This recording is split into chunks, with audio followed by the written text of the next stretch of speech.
Dieu a tant aimé le monde qu'il a donné son Fils unique.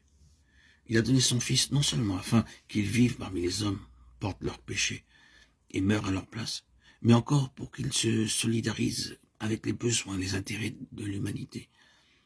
Celui qui était un avec le Père s'est uni à nous par des liens indissolubles. Jésus n'a pas honte de nous appeler frères, Hébreux 2:11. Il est notre propitiation, notre avocat, notre frère.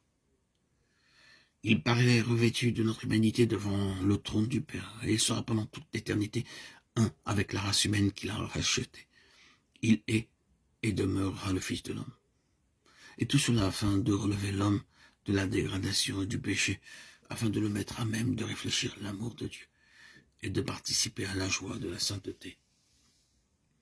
Le prix payé pour notre rédemption, le sacrifice infini de notre Père Céleste en livrant son Fils à la mort pour nous, devrait nous donner une haute idée de ce que nous pouvons devenir en Jésus-Christ.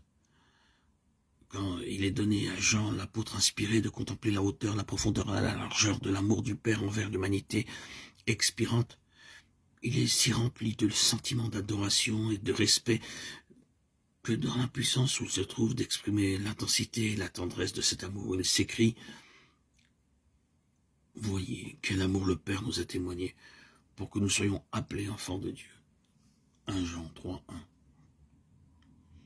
Quelle valeur cet amour donne à l'homme. Par la transgression, les fils d'Adam sont devenus sujets de Satan. Par la foi au sacrifice expiatoire du Christ, ils peuvent devenir fils de Dieu. En revêtant la nature humaine, Jésus-Christ élève l'humanité. Il place l'homme déchu dans une condition où, par la communion avec lui, il peut devenir réellement digne du nom d'enfant de Dieu. Enfant du roi céleste. Précieuse promesse. Thème inépuisable de méditation. Amour insondable de Dieu pour un monde qui ne l'aimait pas. Un tel amour est sans exemple. Il surpasse celui d'une mère pour son enfant égaré. Sa contemplation subjugue l'âme et rend les pensées captives de la volonté divine. Plus nous étudions le caractère de Dieu à la lumière de la croix, plus nous y découvrons de clémence et de tendresse.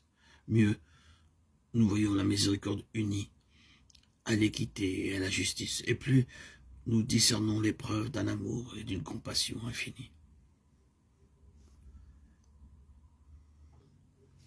Ce n'est pas à cause de la propitiation faite par son Fils que le Père nous aime. C'est parce qu'il nous aime qu'il a pourvu à cette propitiation.